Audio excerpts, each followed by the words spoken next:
બધા મિત્રોને જય જવાન જય કિસાન। ખેડૂત મિત્રોને પૂરતા પાકના ભાવ ન મળવાના કારણે कोई तरीका है भीख मांगने का? માલનો સ્ટોક કરેલ છે અને એ માલના સ્ટોકમાં જીવ જંતુ પડે છે।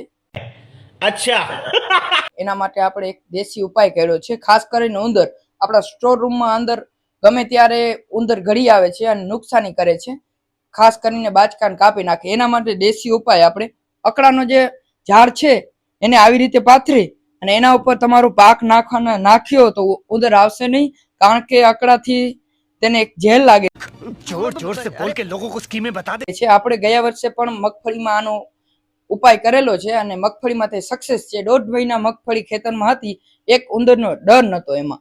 એટલા માટે આજે આપણે જીરાનો પાક છે આના ઉપર પાથરશું, રાખશું પાછળ સ્ટોક માટે, કારણ કે ભાવ નથી टेंशन नहीं लेनी એના માટે। તો બધાને જય માતાજી, જય જવાન જય કિસાન। યુટ્યુબમાં આનો આગળનો વિડીયો ફૂલ છે, એ જોતા આવજો।